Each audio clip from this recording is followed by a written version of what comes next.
My idea, see, this is a funny thing. Who did I worship growing up, okay? I worship these skinny fucking guys. Who are they, okay? Robert Plant. Mick Jagger. Yeah. Robert Plant in his prime. The Strokes, right? Like all these rockers, Steven Tyler, Joe Perry. Like to me, I would look at these guys and I'd be like, those are the coolest fucking guys ever. The coolest guys ever. So I was like, I just want to be like a skinny fucking dude and play guitar. That's all I want to do. And now what's the epitome of cool? It's Riley Green. It's Warren Zeiders. It's these guys that are so jacked. You can't compete. And it's a disaster because my all the habits of my life that I have tailored, right? Minimal workout, eat healthy, right? That's what I'm trying to accomplish. It's all out the window. You'll live for a good long time. Yeah. Well, that's my goal. I'm trying to live to 100. And my whole thing is if I'm like a vegetable and like I'm out of it and whatever, don't cut the cord. You know what I'm saying? Stay. Because life is so, first of all, death is so final. Life is so small compared to everything else. I'm going to milk I want to live to like 100. I'd live to 200 if I could. I would just keep going. I think even the suffering is beautiful. I'll suffer. With modern technology, who knows? Maybe you can live to be that old. I hope we're going to get there. I have to say this before we go any further, okay? Yeah. You guys have built like one of the shows that everybody goes on. Raised Rowdy is one of those shows that when people are putting their packet together and they go, all right, we got a new album. What are we going to hit? Well, we're going to do this. We're going to do the Bobby cast. Maybe they come on my show and they go, we have to go on Raised Rowdy. It's just one of those shows that everyone does. Thank you. You guys are so great at this. And you could talk to fucking anyone. It doesn't matter. If we're talking cigars, if we're talking cars, if we're talking guitars, if we're talking Pittsburgh, whatever. It's like you guys talk to everyone about everything, and it's so great. And I'm honored to be on here. I don't know what we're going to talk about, but doesn't matter. I'm thrilled to be on this podcast because you've been doing it forever too. When did you start the show? I started back in green rooms in Pittsburgh, and I guess like 2019, maybe late 2018. We were just talking about this today. I think Nick and I have done probably over 100 episodes together. Maybe 150-ish. And I probably did 80 before that, maybe. Because I didn't do much during COVID because they've always kind of been in person. Yeah. So most of our interviews have been in person. So it started, I was in Pittsburgh when I started Raise Rowdy, still full time. And basically like when artists would come through, I'd get like 15 to 30 minutes on green rooms. And then when I was in Nashville, we would record them. Back then, like my first podcast co-hosts were like who you know very well, my buddies John and Derek, who actually both live in Nashville now. But you tapped into this thing, which was when we're like in Nashville, forget about it. Everyone's like, if you were to try to do that at Bridgestone, you couldn't do that. Right. Forget about it. But you tapped into this thing where you were like, I'm in the middle of Pittsburgh. Yeah. Like fucking Pirates territory. Yeah. These people come through. There's no media for them to do in Pittsburgh. So you were like emailing them. And they were like, well, I'm bored. Let's go on Raised Rowdy. Like that's what you were tapping into, right? It was like the guys that were doing radio interviews. I did like, of course, were not the people that we were covering on our website. But the first of three or the opener were. So the people that had to do radio interviews went and hung out with the program director and had the nice dinner, and the other degenerates got to talk to me. They just wanted to do something. Yeah. They just needed something to look busy, to be like, oh, I'll talk to Nick at Raised Rowdy. Yeah. Like that'll make me feel like I'm, not wasting my life, right? Like that was what they would do. Well, and in Pittsburgh, like I had a crew of friends that would go to almost every show. So we would just rally up. So, I mean, if you were doing a podcast with me, you're probably going to have 20 people there. All in Raised Rowdy shirts, probably, you know? Yeah. So it worked out pretty well. And I got to meet a lot of cool artists. I mean, that's where I did my first one with Riley Green, was when he was doing his first show in Pittsburgh. You were so early on Riley Green, right? Yeah. Where was he playing? What was the show that he was doing? It was at Jurgle's Rhythm Grill, but like we covered Riley when he wasn't even in Nashville yet, like before he started releasing like Outlaws Like Us and stuff like that. Do you think he remembers that? Because I have interviewed so many artists before they made it, and then they've really popped off, and I swear they forget me. Some of them don't, but a lot of them freaking do. I swear. And sometimes I'd be like, when you blow up, like you're gonna come back on, like right, like we'll still be friends. And they're like, oh yeah, we'll be friends. And then one in particular, I don't think I'm gonna say who it is, totally forgets me. And I think I did her first interview ever. That does happen. The thing I will say is, knowing as many people as we know in the industry now and how busy their life gets, like, I mean, Kurt can attest to I want to this. believe that's it. Yeah. It's that they get busy. Well, it's like, and we were talking about this actually with some partners, and we were like, if we were doing it on site at a green room, they're chilling, right? So giving me a half hour of their time in a green room wasn't a huge deal because they were already there. They were there for a show. So like popping in and doing a podcast there, they were like, sure, why not? Half hour, no problem. That's convenient. This right here, coming on Raised Rowdy, this is a testament to what you guys have here, okay? This is such an inconvenience to come on this show, okay? You have to drive. I had to drive 45 minutes out into the country to come out here. Yeah. Thrilled to do it. Yeah. And I'm seriously, like, I'm so appreciative to be here that you guys would invite me to come on. Yeah. I think everyone is, okay? Well, thank you, man. That's a statement. It is so inconvenient to come on this show and everybody's coming on. Yeah. That is a statement to what you guys have built. Forget the green rooms. That's easy. Yeah. Book someone in the green room, whatever. Like you said, they're just wasting time. It's whatever. This is a commitment to come on to Raise Rowdy, and people are still doing it. But the cool part is that we got to level up. So the reason that we can be here and have, cameras on each of us is because we have a stable space to do it. We'd have no producer. The producer is us pressing the buttons before we click it, and then we edit down and post. This is how we can kind of scale it. We went from doing it in green rooms to doing it in my crappy apartment at Antioch. In Antioch. Or I used to do it at my house. And then at Kurt's extra bedroom that he uses kind of as a photo studio. Yeah. And now we're here, which is kind of sick, And we spend money. We spend money making podcasts. Like we have no inbound revenue directly tied to this. I mean, you don't make money on like YouTube AdSense or we don't have enough views on that yet. Really? Yeah. So dude, we're doing this because we love it. Like honestly for us, and me and Kurt have talked about this, like this is kind of a give back to the community. You know what I mean? It's like, hey, here's the cool fuck shit. The community. This is all about. This is all about us. That's okay? the clip. That's the clip. This is all about us. What is the community doing for us? Okay. Well, but hold on. Because there are not a lot. I talk to publicists too, and you guys have to as well. Yeah. There's not a lot of shows, especially for younger artists, to go on that are like really like meaningful or really mean something to the community. To your point, there's not a ton of them. No. Like, I think people really.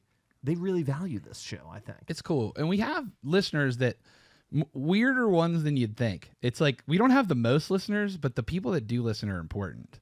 We have like A&R directors that talk to us about the podcast. We have owners of Peachtree Entertainment that talk to us about the podcast on almost every episode. Folks in management and booking. And so it's one of the things I talked about was like the blog. I mean, I don't there's no money in our blog either. Here's what's cool because we love it. And then now as doing podcasts, it's hey, there's so much value to a young artist to get to tell their story, but there's more value when that young artist episode is directly before or after we just had Kit Moore on the podcast. Because then if you are going to look at that Kit Moore episode and you look at one behind or one before, then you kind of get to see that. And for us too, it's a weird thing. A strange thing, honestly, I thought, because I'm just a dude that loved music and moved to Nashville in 2020, But they're like, someone said, I listened to the Raise Rowdy podcast to hear industry terms.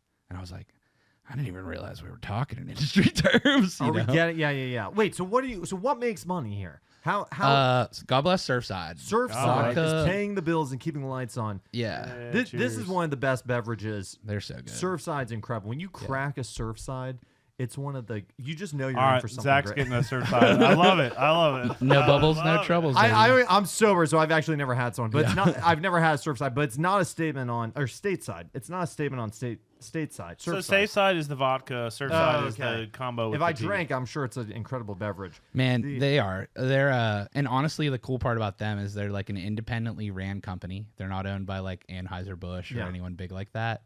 And we literally talk weekly with one of the owners of the company. Oh my God. It's insane. Hold on. But talk to me about this. What is Raised Rowdy? So you've got the podcast. Yeah. You've got the blog. Well, you guys do a lot with festivals. Yes. Right? Yeah.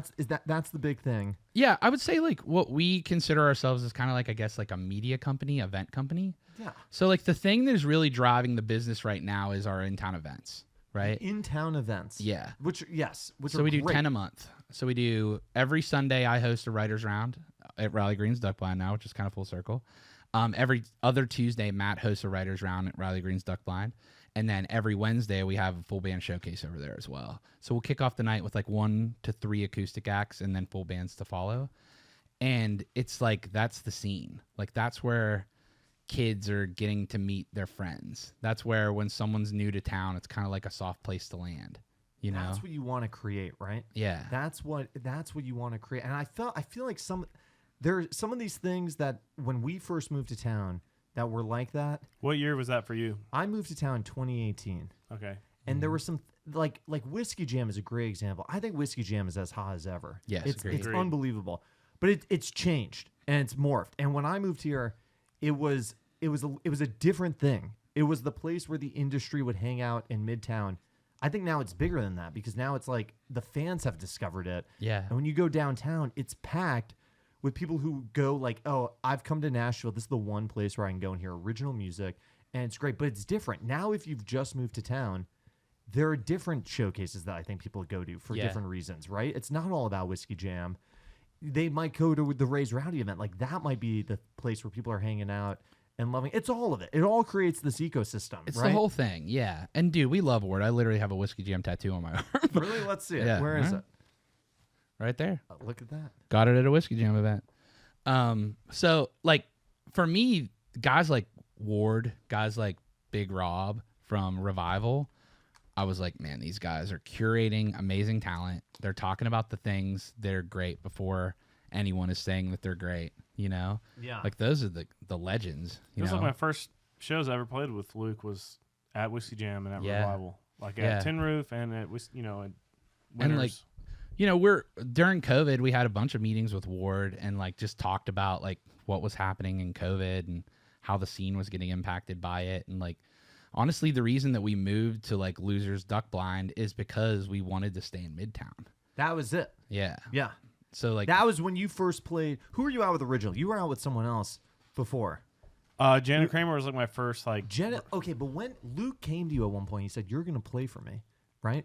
He said, "I'm gonna," and you said, "Yeah, good luck, dude." Exactly. Yeah. But when I got the Janet gig, I was showing Luke and Rob. I'm like, here's like all the tunes I got to learn. Like, here's the music that's gonna come out, and I have to play dobro on this song, and I was excited about it. And they were like, "That's cool. That's great, man." And then that's when Luke said, "You'll be in my band." He said, "You'll." That is so cocky, isn't it? What? Yeah. And you go, "Yeah, right, dude." Yeah.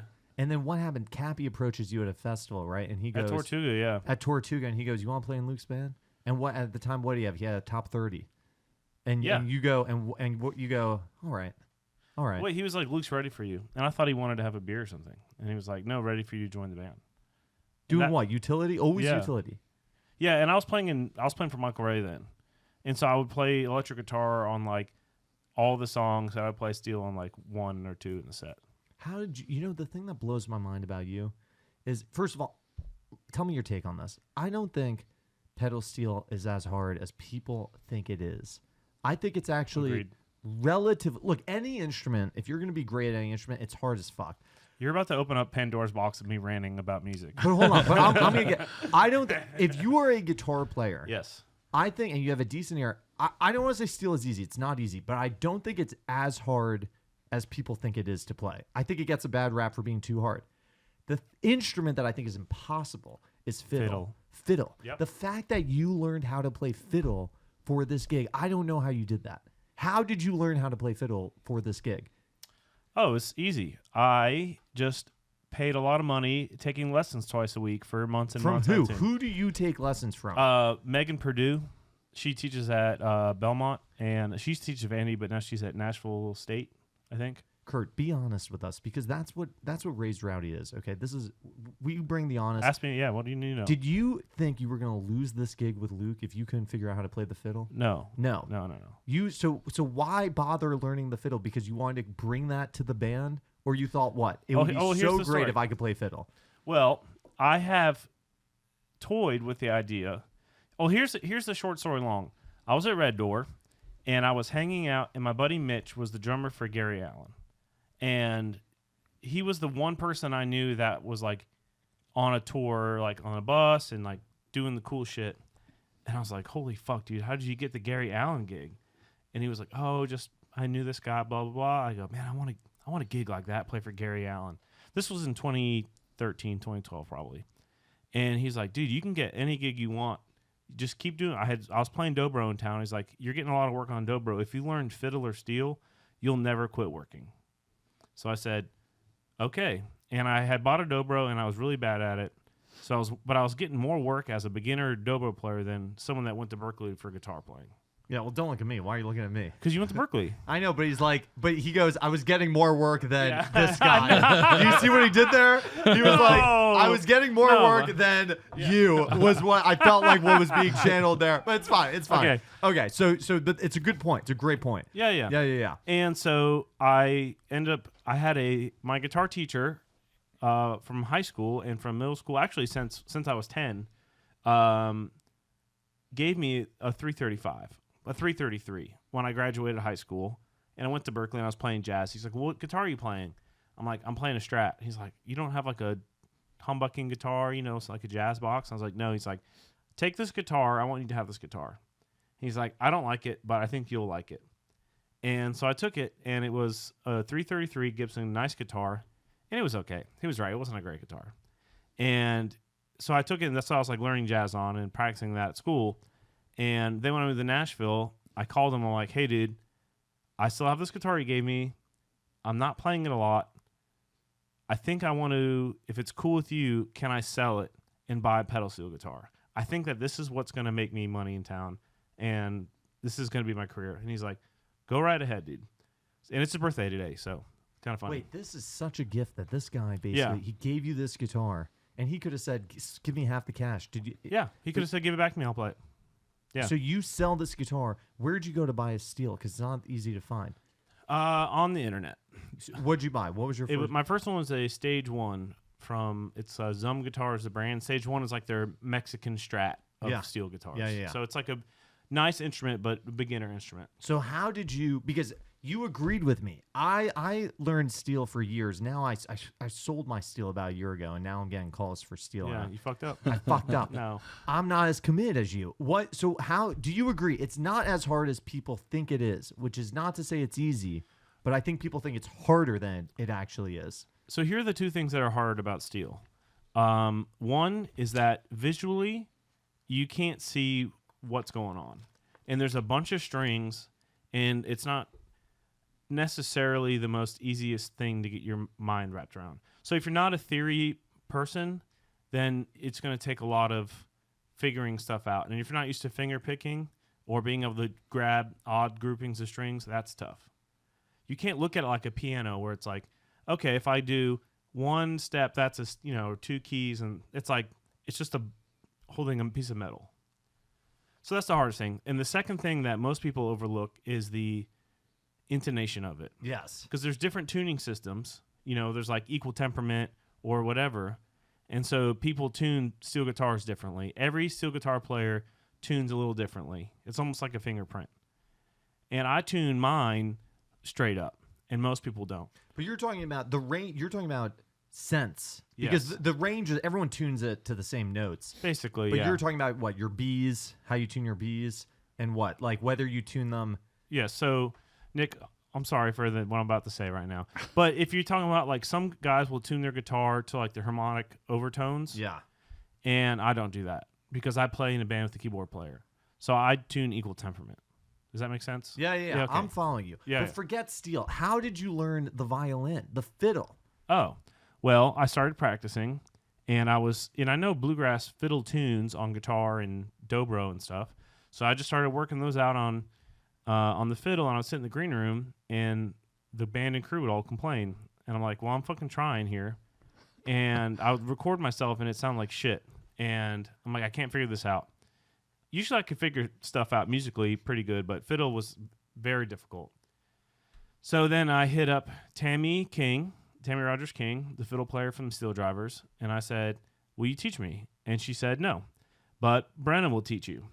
So I hit up Brenna, the fiddle player for Troubadour Blue. I said Turnpike. Troubadour Blue, and I said, will you teach me fiddle? And she said, no. She said, Megan will teach you. I said, okay. So I called Megan. I said, will you teach me fiddle? And she's like, yes. So I got a teacher to do it. That's how, and what does the teacher teach you? The framing of it, like posturing. Oh, to me, it's brutal. But to me, like, your intonation on the steel guitar, at least you have the fret markers. So you kind of get into the right ballpark. Right. Yeah. The fiddle, it's like it's a whole other skill set that you have to pick up, and at least steel guitar is kind of laid out like regular guitar. Yeah. Where you can throw like delay on it and reverb, and you got a volume pedal. When you play a wrong note, you just pull it back. So how long did it take you to feel comfortable on the fiddle, or at least you could I don't gig? feel comfortable on it. I thought you would say that, but at least to the point where you're like, I could get up and I could learn a part and play it. Oh, well, I'll give you an example. On Luke Combs, when we were doing the stadium tours, we do a Friday set and a Saturday set. Yeah. And, each weekend there's a little variance, of course, but the Friday set, it would have like 2 tunes or maybe 3 tunes that I played fiddle on. And Saturday, I might play like 1 lick and a verse of like a cover or something.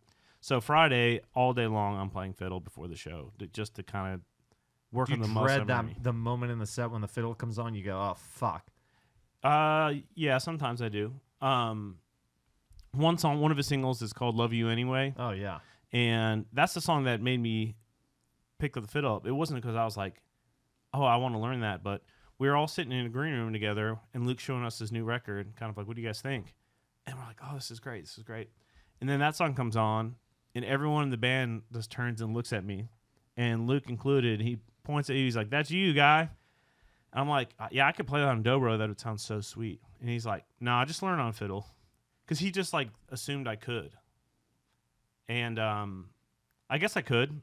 This guy better you did it. This guy better be getting paid more than everyone else in the band. Dude, I agree. The amount of overtime that this guy does, he's got to bring these instruments everywhere. He's got to be ready to go, warmed up on fiddle, steel. Yeah. What else do you play? You play electric guitar in the band? You play acoustic guitar in the band? No, but I play mandolin, dobro, banjo. Not recently, but banjo, electric, steel, fiddle. You know, if you work in 802 and if you do Broadway, New York Broadway, not Nashville Broadway, you get paid extra for every additional instrument that you play. Yep. And a lot of guys will add parts, like even if it's a steel string part, they'll be like, I'm going to play that on nylon. Because if they bring a nylon guitar into the pit, they get paid more. Yeah. So it's like that. They fight for more instruments to play. You should have an AO2 contract. Well, I get that. I get that on sessions. Like yeah, of course, right? Yeah.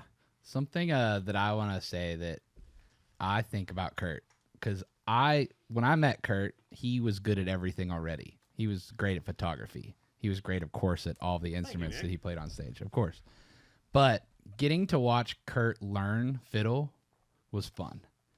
Because I can't even wrap my head around learning how to play a new instrument at the stage. Well, he wasn't good at it at first. But that's I'm still not good at it. But that's the first thing I ever got to see him go from being bad to good. Hold on. When you say you're not good at, I wish I had a fiddle here. I'd love to play for what in your head is not good? Is it feel? Is it touch? Is it intonation?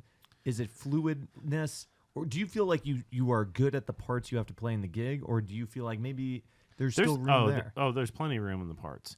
So on the song Love You Anyway, it's fiddle is easy, like in open keys are easier to play in, like A or G. It's songs in E. So it's like a lot of the song, I'm playing a G sharp on the D string. So it's not an easy note to play. And it's very slow. And I describe it as, what's it called when you like, streaking. It's like playing that song on fiddle. It feels like I'm streaking in the winter in like Chicago, but I'm only allowed to walk very slowly. Is what playing that on stage feels like. Because you're exposed. Yes. Oh, yeah. And you go, have you ever really fucked it up? Oh, yeah. All the time. Really? Yeah. And what does that mean, fucking it up? Like, you think people in the audience go, what the hell was that note? No, I don't think so. But I listened to the board tape after the show. Yeah. And so, Corey doubles the note on Nord. So you can hear when I'm with him. And when you're not. Yeah. And it's got this, he uses this accordion patch. That's the same patch they use on the record. And it's got this warble to it, and it's like when I'm not dead nuts on it, you can tell. Are you going to get good at fiddle? Or in your mind, I'm trying. In your mind, do you picture yourself being just fucking amazing at fiddle and like being on stage, just owning the fiddle and feeling comfortable with it? Maybe not being like, the best fiddle player in the world, but being comfortable with the instrument, on stage with Luke. Can you, do Yeah, you picture that? Yeah, it'll happen. I think what it's like, I really started taking lessons in January of 23. So I think 2028 I should be chilling. That's what you think. That's kind of like my goal. Are you gonna be one of the? Is this could be one of those bands that? Are you guys just gonna be in this band forever? Like, are you ever gonna leave this gig? What gig is gonna be better than this gig? Luke told me, he's like, if you ever get offered a gig better than mine, like, I won't be upset if you take it. What gig is gonna be better than this gig? Metallica, I guess. You would go play fiddle with Metallica if they needed someone. Well, they gave the bass player $1 million when he joined, and that was like a $2,004 or whatever year it was. But you can't be motivated by money. Come on. No. I don't think I would ever leave Luke. Ever. There's no way. I mean, like, we've been through the craziest shit together, the highs and the lowest of lows and everything in between. So yeah. But if Metallica offered him $1 million, no, I mean, I'm trying to go get tickets to go see Metallica coming up, so that's why it was in my head. But when he told me that, I go, well, who am I going to go play for? Who are you going to go play for? Yeah. Who are you going to go play for? That's going to be better than this gig. There will probably be people that make more money. Maybe not in country music. I mean, it's like Luke's at the top, right? Session players, maybe that's it. No, I just mean like, I don't know what even. Go play for like Beyonce or something. I don't know Where you would go. Yeah, nowhere.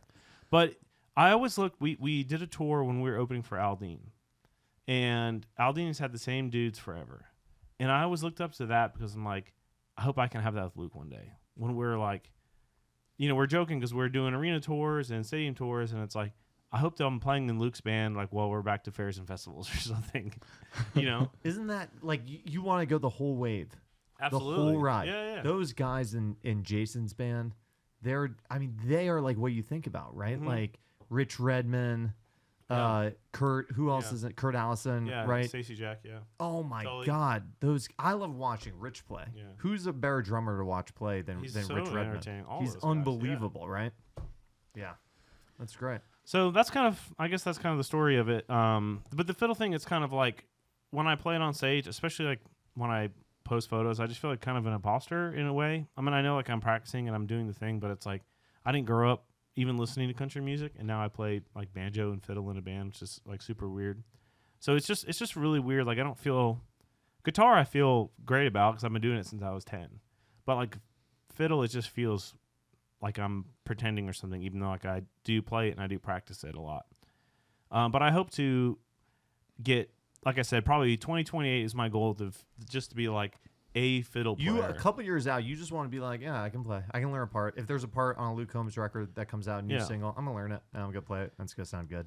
Yeah. And like, I'm not terrible, but I'm like a kid. I'm like a 7-year-old Suzuki kid, Like when I first started, I was like a 3-year-old Suzuki kid. And now I'm like going up, I can't believe you are. Who else? You ever sub out? Have you ever subbed out of this gig? No. Who would sub for you? There's no one. There'd be a lot of people. It would just take a couple. No. Who subs? Take 2 of them. Who can sub for you? You're irreplaceable on this gig. The only person I think that my first call would probably be my buddy Preston. He plays fiddle. He's a fiddle first guy. He came up playing with Josh Abbott, and then he played Brothers Osborne and a few other people. Now he plays with hell of a year, Parker McCollum. He plays in Parker's band now, and he plays fiddle and steel. How great! Okay, so hold on. So not to drag this out, but I tour. You tour. You tour. You've never toured. No. I tour too, and all this. You know what people say when people who aren't Luke Combs? You know what they say when we tour? This is what they say. They say, "Can't wait till we get to Luke Combs level." Yeah. So what is Luke Combs level? Okay. How good is it or not good is it? First of all, when you're off the bus, you get your own hotel room, right? You get your own hotel room. Yeah. Was that like a moment in the journey where all of a sudden it's like 4 of you in a room and then it's 2 of you in a room and then it's like, all right, everyone in the band gets their own room, right? Well, now I think that started after COVID, and it just stayed, and it was now every band member, every crew member gets their own room. Every band member and crew member get, even like the people lower on the totem pole. Yeah, we're all on the same totem pole. Kind of. No, but come on, that's not true. That's not my. I know that sounds like a fucking. But is that really what it is? I think so. Okay, so everyone gets their own hotel room. Yeah. Okay, fine. You're playing these gigs. You're in stadiums every night. Do you ever get tired of looking at photos of you in a stadium playing guitar, like in the middle of the crowd. Like, No. like that's gotta be the greatest thing Dude, ever, it's right? all right. I'll talk about this. It's the sickest fucking gig in the world. You have the best gig in Yeah, the world. Let's yeah, talk yeah. about it. Come Okay, on. absolutely. Tell me how good this gig is, because I want to live through you. Okay. Every gig, and you know this, you play for different artists. Yeah. They all have their own kind of different flavor. You know, it's like when I was touring with Jana, it was like we all had our inside jokes, and like the culture's a little different. And then with Michael, and then when I go out and sub with like Charles or Dan and Shay, or if I go out and tour with whoever, it's like every camp has their own thing, you know, and which is really cool. But it all starts with the artist. So the vibe and what is expected of you and the pressure and just the camaraderie, it all comes top down. And with Luke, it's the best. And he's the fucking coolest. And I've known him, you know, since 2013 probably, when he was driving a Dodge Neon around and living in Nashville still. And he's just has never changed at all. He's obviously he's talented. He writes great songs, but he is just the nicest. He's like the wittiest guy in the room. And he treats everyone so fucking well. It's great. The thing I'll say is, like, an outsider looking in, and the limited interactions I've got to have with someone, you know, of anyone on the whole camp, is every single person in that room is a fantastic human and treats people with respect. Everyone. Yeah, the vibe between the band and the crew and the artist is immaculate. And we've had many years ago, we've had, you know, a few people that didn't quite fit that were negative. You know how it is when you got that one person on the crew that just bitches all the time, even though everything's great, you know, and just don't hang around. And management's great. You know, there's no weird management things, and the music's great, and it's just the fucking best job ever. You can't leave this gig. Okay, so you're playing the gig. You never get tired of looking back at the photos. You see yourself in a stadium. It's unbelievable. And then would you ever go out? If I had your gig, what I would do pre-show is I would walk around the stadium and I would look at all the fans and I would be like, these people have no idea that I'm about to be on stage and rocking with Luke Combs. Like, do you ever do that? Do you ever just walk around? Actually, that's a great question. Nick and I did that when he came out, and not really before, but afterwards.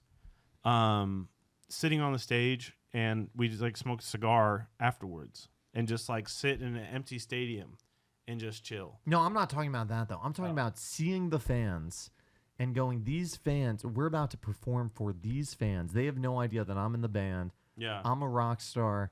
You ever go out and I'd do that pre-show. I would just walk around the stadium and see all the fans. Okay, so one thing we used to love doing is when we were on arena tour is taking a golf cart around and like checking out all the tailgates and stuff. Yes, that's what I'm saying. Yeah. And then, you know, you're walking around and watching the openers or whatever. It's always fun to see what it's like to be at a show. Because at a Luke shows these days, when we do the arena tours, it's kind of like a little mini Disney World that's like Luke themed. Like there's like a whiskey jam stage outside, and like there's inflatable Lukes and beer cans and shit everywhere. And so it's fun to just like walk around and like kind of take it all in. Yeah. Yeah, it's like a pop-up Dollywood for Luke. Yeah. I gotta come to I haven't been in a minute to a Luke show. I gotta come out to a Luke show. Where you guys are on the road just non-stop basically, right? Well, this year is not that busy for us. So this is kind of a unique year, and it's sort of every year we kind of level up a little bit. And so this year the theme is all genre festivals. So Luke is headlining Lollapalooza, he's headlining Bonnaroo, he's headlining, you know, like all these Jazz Fest. Yeah, the New Orleans Jazz Fest, Aspen Jazz Fest. Stuff like that. So we're not doing like a dedicated tour, but this year is all about sort of bringing country to the non-country. So do you get antsy spaces. when you're not playing stadiums, or have you done enough where you're like, okay, if we do it, if we scale back a little bit and we do festivals or whatever, I feel pretty good? Yeah, I mean, I enjoy the downtime, I guess. It's kind of weird. It's like when we don't gig, then I'm like, I miss it. But if you gig too much, like I wish I was home a little bit. Yeah.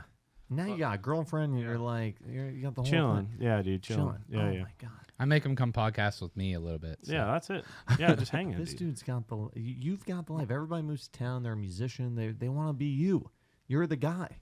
Yeah, I appreciate that, man. I'm the happiest I've ever been, obviously. It's funny, Nick's got his FGL jersey on. Get our Sundays on. Yeah. Thank God that there's no duo with Luke Combs who could break. They could break up. They could split in half. The gig is touring no ends. shit. Thank God it's just him. He doesn't have to get along with anyone. Yeah. But he gets along with everyone. Yeah, he does. But the artist, it's a lot easier to do that. But I remember when I moved to town, I was like, I had my sights set on that gig. I'm like, that song Sundays, it's like got a dobro solo on it, and like live, there's no dobro player. I'm like, what's up, guys? And then they hit me up to FGL hit you up. Tyler Shirley and Tom, and they're like, hey, we're in this legal battle with the union over our tracks. Because they were the first band that the union went after for using that album stems live. Yeah. So if there's a shaker or like a banjo roll or whatever, so they were using that live. So they're like, either pay a couple $100 a show and that money goes to the cats that play on the record, or re-record them. So they're like, fuck you, we're re-recording it. So then they hired me to like re-record a lot of the stuff. And so I was like, you don't need to use these tracks. Like, I'll come out and play with you. Of course, they broke up. And all's well that ends well, but that was my FGL kind of story. Yeah. That's pretty good. I just wanted to jump on the trampoline and drink Fireball and stuff. But Oh my God. It does whisper temptation in your I ear. can't believe it. I gotta get into a band. I got a star band. I'm dying to star a band. That's what I want to do. I told Kurt, I'm like, will you start a grunge rock band for me, please? Please. Do you ever feel like you want to be the front man? Or you No. no? No. Not even a little bit. You don't go, God, it'd be so great to have my name on the You haven't heard him sing. No. but forget ability aside, because I would love to be a front man, but I know I could never, because I can't sing. I'm not a singer. But I still would want to be a front man. I would like to write riffs in a rock band. That you would want to write riffs in a rock band. Who wouldn't? God, I'd love to do that. Yeah, I'd be in love a to garage do that. band. Me and get TJ to sing. Yeah. Yeah. TJ's the lead singer of the Georgia Thunderbolts. Oh, I'd love to be in a band. His Yeah, voice is why not? incredible, too. I gotta get into a band. I look at the guys in Old Dominion, and I go, they kind of made it sort of late in life. I go, that could be me. I could be Brad Tursey. He's great. I could be Brad Tursey. I could see you in a doing band. that. Do you think I Easy. could do that? Like Absolutely. in the next decade, over the next decade? That's what I want to do. I want to be in a band. How great would that be? That would be the greatest thing ever. That's what got me into music, was bands. That's what I was into. Rock. Rock, right? Yeah. That's what I dug. Aerosmith, ZZ Top. I want to be in a band. The only band in country right now is Old Dominion. Yeah. Who else? There's a couple more. 49 Winchester. Yeah, would you consider Old 60 country? But who's at the top of the game that's a band? I don't even think Rascal Flatts is a band. I'm sorry. Rascal Flatts is a group of guys that are unbelievably talented. I don't think they're a band. It's three Does guys. Lady A count? No, I don't think Brothers Lady. I Little think Big Town. I think the only band It's a good in duo. country music is Old Dominion, where you've got every instrument covered front to back. Whiskey Myers, but they're not like... Maybe. You mean like on the radio kind of a thing in that world? Yeah. the mainstream radio world. Has there been more bands recently? Fox and Veed. They're popping up, but Fox and Veed's kind of country rock. Yeah. So I think as you're seeing the resurgence of rock kind of come back into We the need country a band, landscape, and I think it's gonna be my band. well, there it is. It's gonna be my band. Okay. You got a name for it yet? No. I'm not there yet. Yeah. What are you talking? You're putting me on the spot to come up with a Who name. do I didn't know if want you already for- had it. I don't have a name. Yeah. Who Here's do you want to front it? Well, this is here's it's such a great question. Okay, I have people in my head that are making a go at it right now as solo artists that I think are ridiculously talented, and in my head I go, let me give it a couple years, Just wait them and out. if they don't, Like a don't vulture. make it as a solo artist, I'm gonna approach them to be the singer in my band. You know, and then I have people that like one of my best friends from college is insanely talented. He should be in a band. And I've talked to him about it. He's like, yeah, well, we'll start a band. We're not going to start a band. Like, to me, but I have to be like Malcolm Young. You know what they say about Malcolm Young? They say that he drove AC/DC, right? He was the rhythm guitar player, but he was AC/DC. He branded it. He led it. That's what they say. That's all I can bring to a band. Yeah, but you rip lead guitar too. Well, yeah, I can play lead guitar, but I'm not much of a writer. So the only thing I'm bringing to a band is a little bit of business know-how, maybe. Marketing. Marketing. That's Yep. what I'm saying. The business side is what I'm bringing to the band. Creative direction. Mm-hmm. I have no technical ability. I can't produce. I can't write. I can play guitar. That's it. I can't. If I was like you, I'd be in a band. They'd be like, I'd be playing everything, fiddle, steel string, steel. Like I'd do it all. I'm useless in a band, so I need to put it together, so that it won't even have existed if I didn't put it together. You know what I mean? Like, you sing background vocals at all? No, I can't sing to save my life. Do you sing with Luke? No. I sang with Michael Ray and I sang with Jan a little bit, but I had to take voice lessons. That's what I do.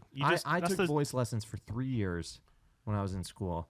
I really gave it my all. You know what my teacher said to me? She said, because I think I was like kind of discouraged or whatever, and she said to me, she was like, "Look, you're not the worst student I've ever had. Okay, Aww, like I know, that's so sweet. I don't know what it is. I can't sing. I can play guitar.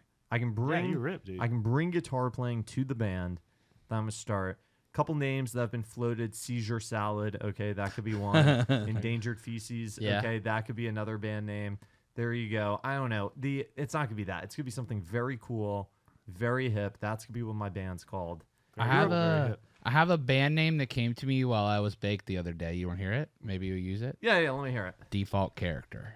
Default Character. You know what I always thought would be a great band name? Notice how I just sort of pivoted off of giving you a band name. Boston guys. I'm from New York, but I went to school in Boston. The subway station Braintree. Oh, that's great. I think that'd be a great name for a band. That is so would sick. be. Braintree would be It's fucking like Porcupine awesome. Tree. Oh my god, That sounds like great. grunge rock right there. Yeah, Mhm. absolutely. A little proggy though. Yeah, maybe some prog. Yeah. So what else you're doing a bunch of different shit. What are you up to? I just got off the road. I've been out with this band, Shepherd, they're called. This is an unbelievable band. I think more people should know about this band. They had this Now's the hit time. probably about a decade ago called Geronimo. And it's like, hey, Geronimo, say Geronimo. Like, everybody knows this song. No, a fraction of the people who know the song know the band. So we've been out headlining clubs across the country. Most of these shows that we've done sold out. Mm-hmm. They haven't toured the States in 6 years because of COVID. They're from Australia. So we did last year and this year. We're hitting markets that the band hasn't hit in 6 years. And these fans are coming out. They know every song in the catalog. Like, it's weird. It's like, who are these people that know this band? And then they know Geronimo. So then we go out with Andy Grammer. We're doing like performing arts centers, theaters, great shows. Mm-hmm. Andy's crew is fucking awesome. And everybody's in the audience like, who is this band? Like, what's going on? We sing Geronimo at the end. Like, everybody knows every word of Geronimo, which is sick because it's like the first time I've been out with a band that has a song that like people know and like sing. So it's like a real moment. I kick off the acoustic guitar. That's like the signature opening riff of the song. The place goes crazy. Like, you know what that feels like. Like, it's unbelievable, right? So Shepherd is incredible. We're touring the States again in June, and we're just doing like clubs. Like, we're doing the West Coast for a couple weeks, then we're doing the East Coast for a couple weeks. And this is the best group of guys. I think George and Amy, who are the two, they're siblings, the main songwriters in the band. I think they could be country writers. These pop songs that they write are so hooky, so lyrical, so musical. It is a great band. I can't even overstate it. But are they based in Australia? And No, they moved to America last year. Okay. They've been based in Australia up until then. But they moved to Nashville like a year ago. Oh, okay. That's how you got the gig. That's how I got the gig. But this is how I actually got the gig, okay? Because this is how you get a gig, okay? I was in Australia for CMC Rocks with someone else. Mm. And I ran into Shepherd, and we just like kind of met. We got lunch. We like partied one night. Mm-hmm. Went home. A year later, they needed a guitar player in America. And they were like, remember that kid that we like partied with one night? He seemed cool and they said he played guitar. I was the only guitar player they knew in America. They called me up. They'd never heard me play. They go, we have one festival. Can you do one festival? So I did one festival with them. I thought it was going to be like a one and done kind of thing. Mm-hmm. We played the festival, and the second we end, we were back at our Airbnb. They were like, so we've got like 10 more dates coming up this year. Like, you want to do those dates? And I was like, well, let me see. I looked at my calendar. It's like, sure. And I've been with the band pretty much ever since. It's sick. Because that's how they go, we're going to play one gig. We didn't even rehearse for that gig, by the way. We rehearsed after. For that gig, they just sent me a board mix, and I showed up at sound check, essentially, which is really intense. You ever do that with like a big gig? It was like a medium-sized gig, probably a couple thousand people that we were opening up for in the audience at this festival. It's a pretty big gig. And I never played with the band ever. Isn't it funny how how you think you get gigs and how you actually get gigs Well, are that's so different. That's the point of my story. Yeah. They'd never even heard me play. They Right. just trusted me for no good reason to do that. Same story with when I used to play in Wicked on Broadway, and I did that for a minute. And when I went to that gig, I was so shocked that the guy who called me for that gig had never heard me play a lick of guitar in my life. Never on social media, like nothing. He was just like, well, someone said you could do it, and I just trusted him. And he called me, and then I was in, and that was it. Like, isn't it weird how it's so casual? Mm-hmm. Like everyone thinks that it's like, I don't know what it is.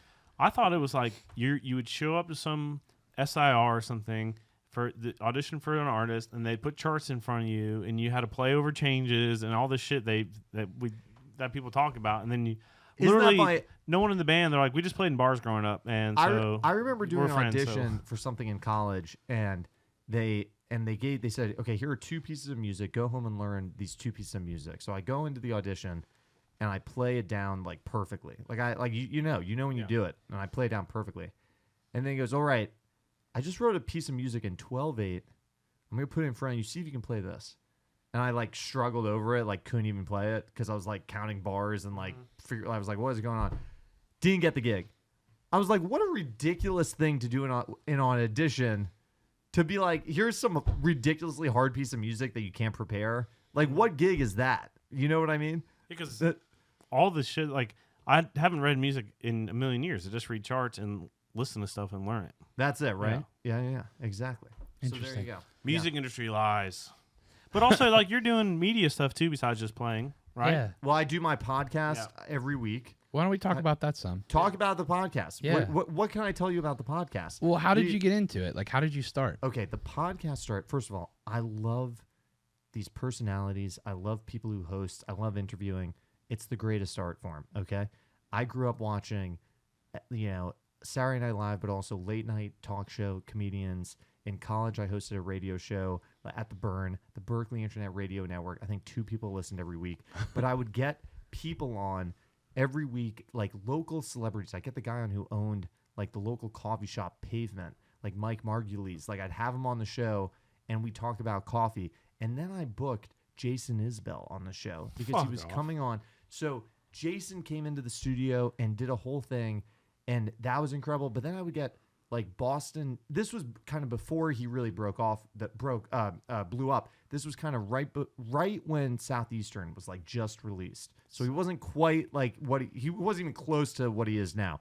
But I was a huge fan from Drive By Truckers, which were like one of my favorite bands growing up. So I knew who he was. I thought Southeastern was amazing. And then I had local Boston guys on, like Peter Wolf, Duke Levine, Kevin Barry. Like Kevin Barry's my teacher. Was he? Yeah. Fucking unbelievable. Was he the one who gave you that guitar?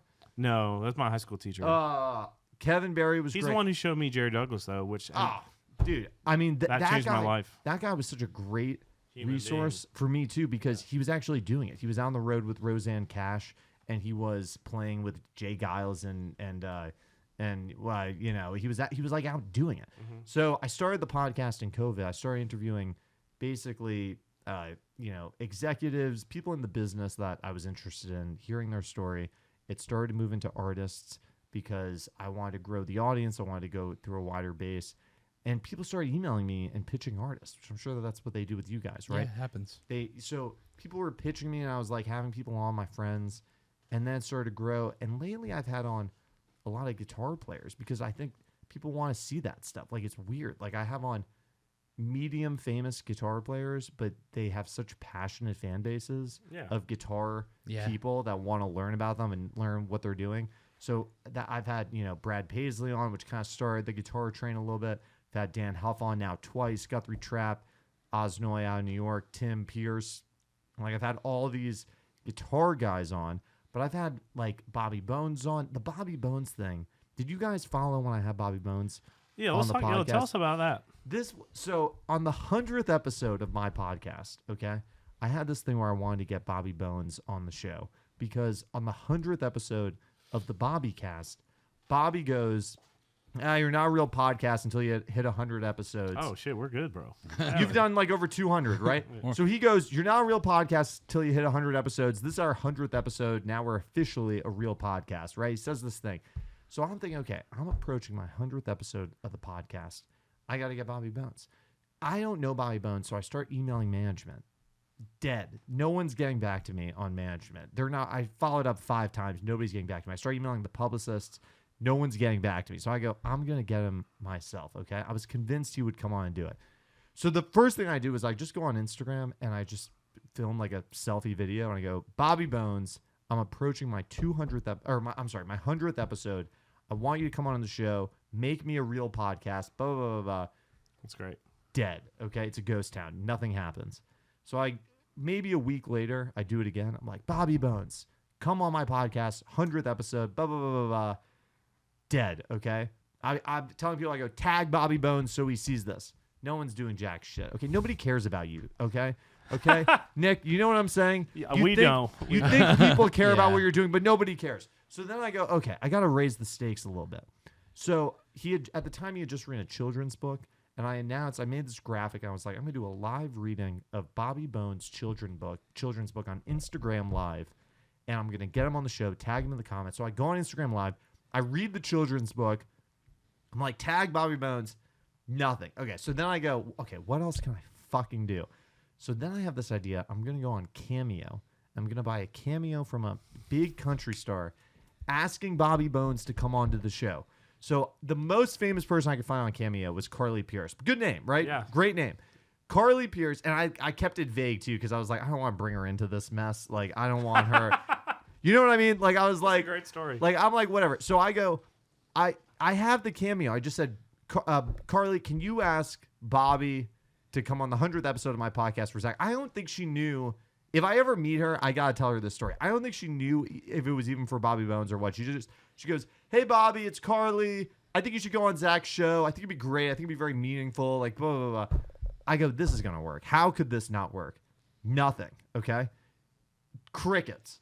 So now I'm at the point where I have a really, a mentor in the business, a very senior woman who's very successful in this business. She says to me, she goes, Zach, I got to be honest with you.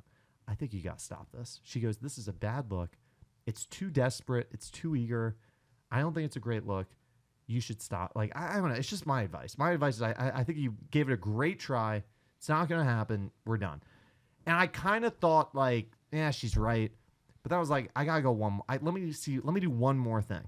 So then I decided to take out a billboard. I took out a billboard in the center of, at the center, like music, not right off of Music Row, like right at the circle. Mm-hmm. Took out a billboard, said, Bobby Bones, help the Zak Kuhn Show become a real podcast. Come on the 100th episode.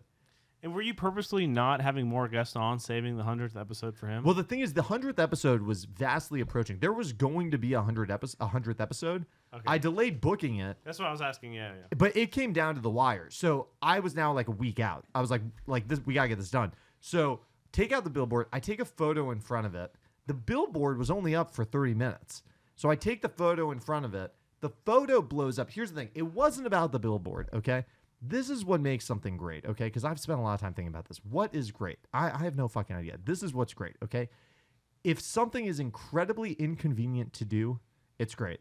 That's it. Why do people like watching big dance numbers and like dancing? It's because it's so inconvenient to put that together. Like trick shots. Trick shots. Spectacle. Why is a trick shot great? Because it is so inconvenient. So it wasn't that I needed him to see the billboard. I needed him to feel the inconvenience it was to take out the billboard. So I just needed the photo in front of the billboard. That was all I needed. The photo went relatively viral within the Nashville community. It probably got over 1,000 people commenting on it saying Bobby Bones, just tagging at Bobby Bones. And I'm watching it kind of blow up it's fucking funny, instantly. And he comments and he goes, all right, let's do it. And that was unbelievable. And here's the thing. People say all kinds of things about Bobby Bones. I can only say he's one of the greatest people I've ever met, genuinely. And I'll tell you why. Everything that Bobby Bones says he's going to do, he does. So I get into a thread with him. And he goes, when's the 100th episode? And I go, Bobby, it's in like 5 days. And he's like, all right, well, can we record tomorrow? And I was like, Bobby, like, I'm going to record whatever you tell me to record. So we show up, we do the episode. It was great.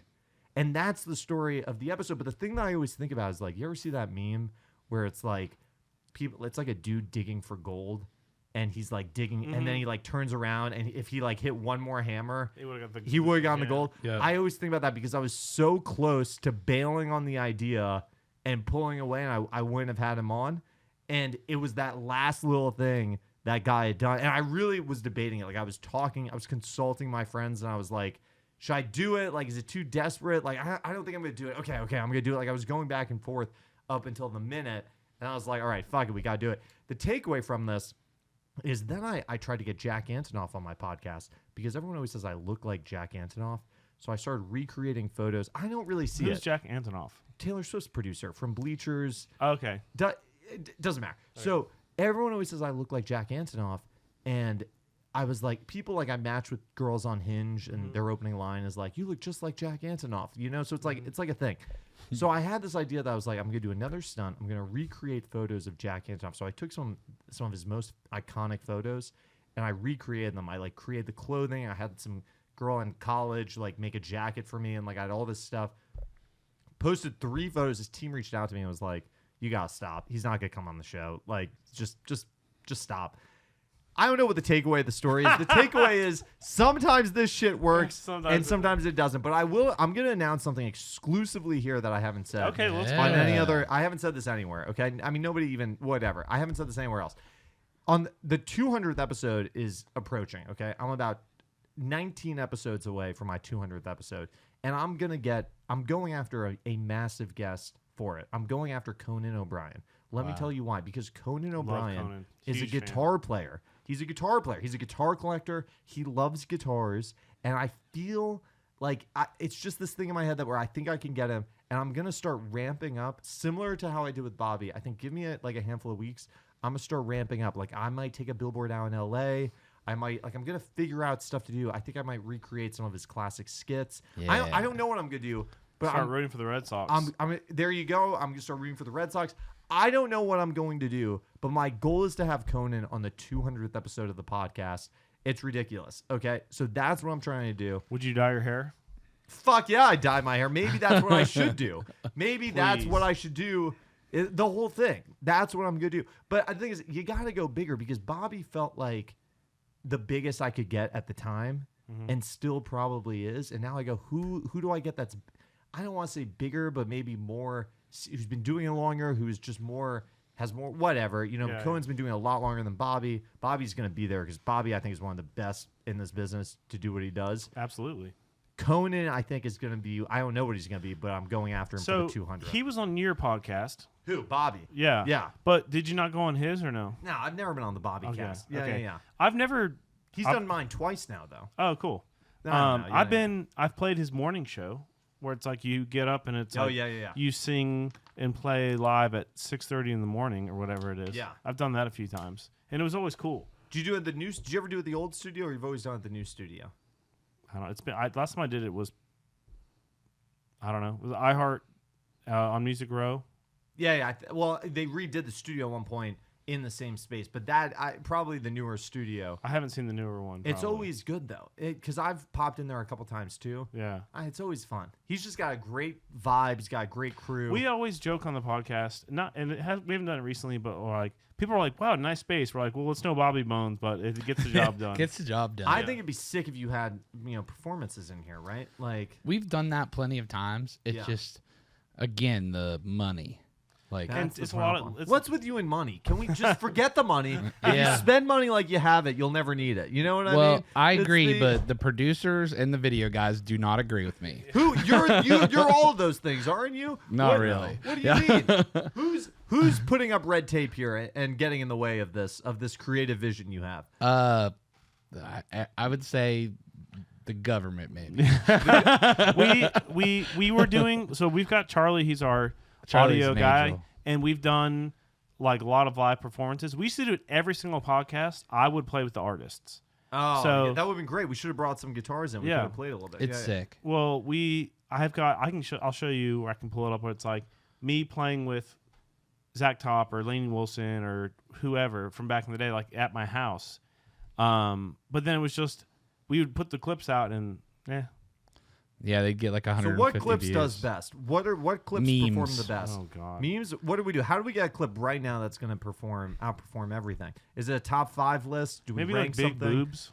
Big No. boobs. I mean, that would probably help. What do but- we do? Do we have to rank like best? No, the funniest best things. guitar players or something like what's gonna go big here? Our demo is like funny, silly things as short as possible. Okay, so That's give me what's one. worked What, for like us. what? Like what's funny and short? Like we made a video of a police officer hitting a pedestrian and said, "Me finally finding the guy from 2012 that got in a fight with me at a Toby Keith concert."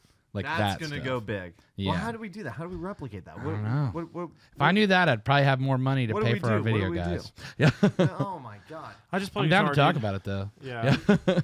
Yeah. Jesus. But I will say that some of my favorite moments from the podcast were that. And honestly, one of the cool things is that Charlie's so busy now that he can't do that for us because he's getting paid to record Flatland Cavalry. Yeah. And he's getting paid to do Castellos. videos Do with you the think he sold Castellos. out? Did he sell No. out? I don't know. Absolutely not. We We're helped in his him a little wedding. bit, yeah, so that he can live his dream. No. Fuck his dream. This is about our dream. Our dream is the only dream that matters, Nick. Come on. No, Well, honestly, we need to get some of that magazine money, dude. yeah, The magazine's doing pretty funny. I can't explain the magazine, but people love print. yeah. People are of course. freaking out about print Well, right now. thank you for It's featuring crazy. us in it as well, too, Dude, man. absolutely. Did We I appreciate it. send you guys a copy of it? I got 2 copies for You got us. two. All right, yeah, if yeah. you want, I have some in my car if you need any more. But Awesome. let me know. But the magazine's been killer. I mean, Nashville Briefing. I started Nashville Briefing around 2020, and it's crazy. I was just on the phone with my salesperson because we were going over metrics. It's like the amount of people that read the newsletter every day and like open it. We were just going through. We have like a 90% impression rate among the people who subscribe to it. We did Sick. hardly any marketing. Like people were always like, "How'd you build up the audience?" It was like, we did hardly anything because I just didn't even really like know what to do or whatever. We just put it out basically every day, every week, and it just grew. And the only people who subscribed were people who wanted to read it or who were seeking it out. So it's like an email. Yeah, it's an email that comes out pretty much every day, every weekday. And then from there, I was able to start the podcast kind of originally on that platform. And then you can check it out, NashvilleBriefing.com. You can go subscribe. It's free. So what kind of stuff would be like so-and-so signs with Yeah, this like label? industry news, kind of Yeah. insider. I love that stuff. Yeah, like industry. Like if you want to know what's going on, like within the the halls of Music Row, that's what we're putting out. And then last year I wanted to do print because I wanted to live on my Jan Warner like Rolling Stone moment. You know what I mean? Yeah. Like I was like, I wonder if I could like be like a print editor. Like that has some cachet to it. You know what I mean? Like I'm Yeah. looking for cachet. That's like when we had our radio show, we had some cachet. Yeah. Yeah. Wait, would you guys had a show on like Sirius XM, right? No, No. we What? were honestly, it was a radio show when I was back in Pittsburgh. Is when I had it. Yeah. So it was it's on Y108, which is an Entercom Odyssey station. Yeah, so yeah, which yeah. is the #1 station in Pittsburgh.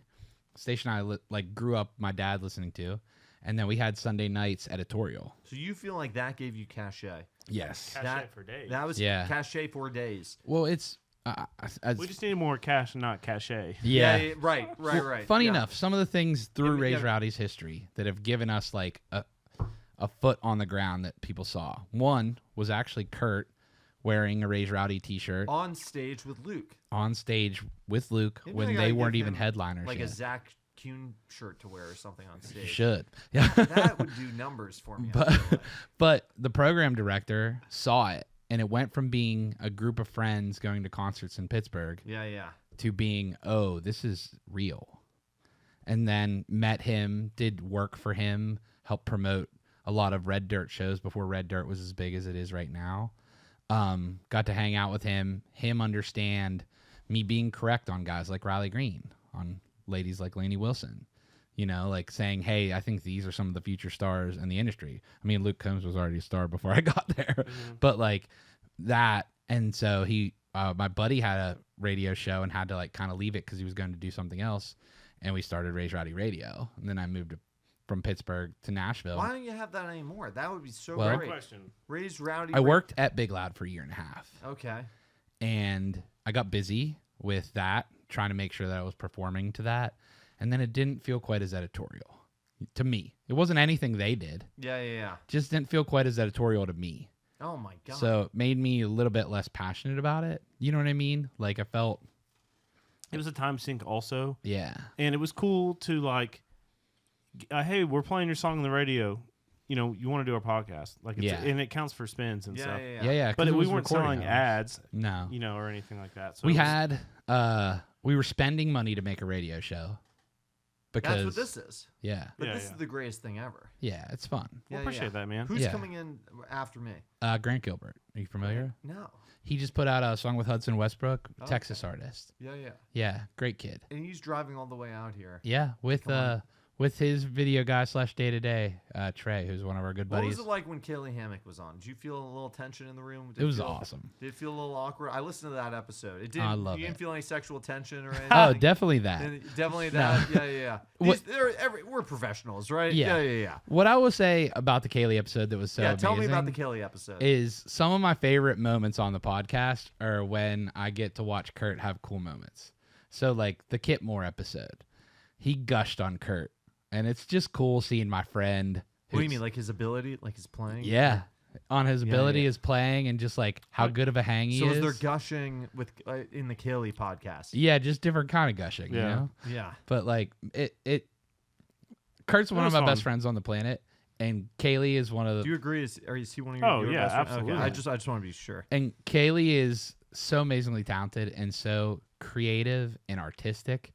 And in everything she does. I know. Just She music. wrote a book. I don't understand. Wow. I don't know why she did that. It seems like a huge... you want to talk about a time suck. Yeah. Writing a book seems like a massive time suck. Says the magazine print editor. Yeah, but it's different. It's like... It's true. It's true. Dating an artist that's crazy, man. It's time consuming. It's not for me. Sure. Are you single? Are you seeing anyone? Or No, I'm not. You're not single. I am single. You are single. Yeah. What are you looking for? Are you looking for an artist? Or Absolutely not. Who are you looking for? Tell me who you're looking for. I'm looking for someone that understands how time consuming the thing that we currently do does with the least amount of money that we're making doing it. Okay. Yeah. Right. Who is that? Does that person even exist? Who is that? I haven't found him yet, so probably maybe not. you do need an artist because an artist would get it. You know what I mean? If I with what we do specifically with curating writers rounds and stuff, I would never date an artist. What if you fell in love with one? You couldn't help it. You would. I don't think I'd down? let myself. What? Yeah. Did you let yourself fall in love with Kaylee, or you just went? Yeah. It's undefinable. You just went. Did. I can't help it. I'm falling in love. What can I do? That's a good question. I think there's something to be said for what Nick's doing. Also, because if you're kind of in charge of booking things like that, it could be a little weird. You know? Yeah. Maybe you need to date like a rapper or something, like a chick different rapper. genre. I can tell you that when I worked at a record label, and I dated a girl that was a songwriter, not even like way down the line. At Big Loud, you worked at Big Loud, right? Okay, you dated a songwriter. Yeah. It felt I could feel the girls were acting weird that I did. They were acting. Coworkers, he's saying. Your coworkers were acting weird. That I was dating a songwriter. Yeah, but that's just. Are we running out of time? Is that the? We have a little soon, bit more. We got. But you know what that is? That's external voices. That No, you it's should fine. Just, if that was that the thing is that was probably a great person, probably wasn't the right thing at the right time. Wasn't. If it was, you wouldn't have cared about those voices. Was not. You know No, what I mean? and that's exactly right. Here's what I'll say. Like, I wouldn't want something to cloud my judgment in one way or another. Right? And that's as I've gotten older in life. But what if the sex was really good? Then would It you was. then would you let your judgment get clogged? Nobody talks about judgment when the sex is really good, right? The problem is that's what clouds it. That's what clouds the judgment. Yes. That is the problem, right? Yes. So that's where you go, I can't let myself get into this I don't want to situation. get down that rabbit hole. I want to be editorially pure. Yeah. I don't want to have my brain clogged by great sex. I want to be able to make clear decisions about what good music is. I want to tell my fans what good music is. That's what you're trying to avoid, right? Yeah, And conflict of interest right there. I mean, if you were the head of a record label, would you sleep with one of your artists? No, but that's not what we're talking about. That's a totally different situation. It's just a different version of the same scale. Yeah. But it worked for Shania and Mutt Lange. Sure you does. know what I mean? For how long? Yeah, for a while. For a moment. Well, that's and honestly, like, it's a different thing. Like a band person and someone that's an artist is different. They're in the same world, right? Yeah, like, I guess. I don't know. They are. Okay, yeah. And for me, it's I won't let myself go there because the respect of my community is worth more than that 6 Amen. is. Well said. I agree. I agree with you, Nick. I agree. Yeah, You're a good boy. I try to be. Yeah. Yeah. But I'm sure there's someone out there that would love to go hang at all the cool events I go with. That's the thing that I understand. Yeah. Somebody dates one That of us. isn't an It's like artist. free concerts. Yeah. It'd be great. It'd be so great. All the stuff I lack in financial dollars right now will come back in experiences. Yeah. But no, I mean, honestly, I don't even know, with as busy as we are, if I like what time I would have to put towards that myself. No, but you'd You know? find the time. I'm sure you I know? would. Yeah. Yes. Yeah, Absolutely, yeah, I would. yeah. Maybe sometimes at the Does Kaylee not have any doing some of the friends other we could things. set Nick up with? Let me think. That's another thing. I don't want to mess up any of my buddies' relationship from No, me no, being no, an no, idiot no, on the no. backside. That's either. not what we're I'd talking stick about. my Nick out for you, Nick. Oh, thank you, Yeah. God. You're a good guy. But we gotta find someone. for that. What else do you have going on, man? So you got the print magazine. How often are those coming out? Quarterly. Quarterly. Sick. Those, and you can go to the web. You go to National Briefing. Yeah. You can check out the past issues. Can we take a selfie and have it be in the magazine? Maybe. Yeah. If we spend the ad dollars. Yeah. Yeah, dollars definitely. The print issue. I do a lot of work with Kroger. You can find me in a lot of Kroger supermarket ads Sick. on your TV. Oh yeah, I saw that. That's And so the- sick, dude. Congrats. It's the most random gig ever. I love that. I've been doing this for about probably a year and a half now. I'm in a lot of their digital ads, a lot of their YouTube ads, That's cool. some of their TV stuff, which is really That's fun, fucking really badass, random. dude. Yeah. So I don't know. And you're touring.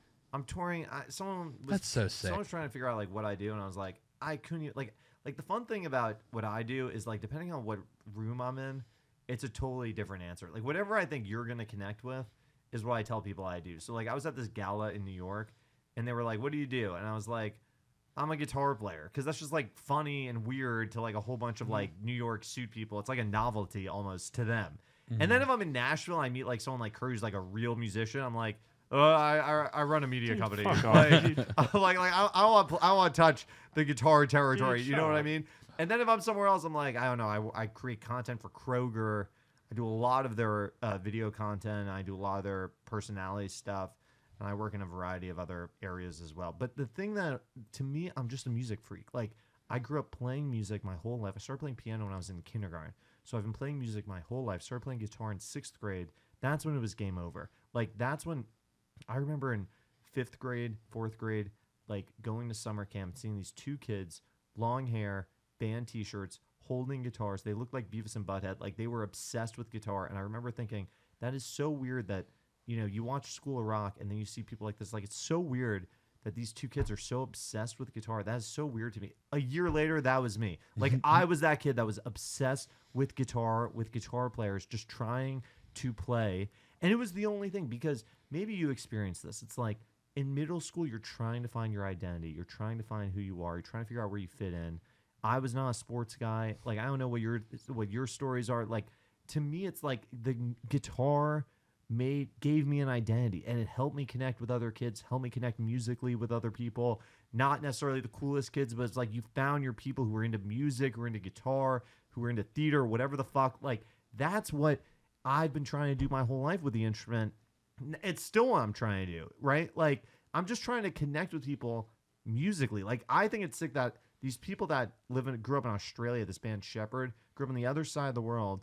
We come together, we're talking about 1 chords and 4 chords, and we're talking about tones, and we're all speaking the same language. Like, Yeah. it sounds so corny, but it's like that's So what that's what I'm trying to come back to. Like, that's it. I just want to play music, right? Like, that's it. At the end of the day, is that like what your number one dream goal is? No, I can't talk about that. We'd have to do another podcast. But the dream goal is I want to balance the guitar playing with my podcast. And I do the podcast every week like you guys do. I'm super committed to it. It started to, like you guys have, like it started to generate revenue on YouTube AdSense. Like it starts to do okay. Gator Cases sponsors my podcast. Like it's starting to grow. I want to keep growing it. I want to keep playing guitar. I keep working with brands and helping them create content because I think I can help them with that. And that's it. It's like I'm not asking for much. I just want to play a little bit of music every now and then.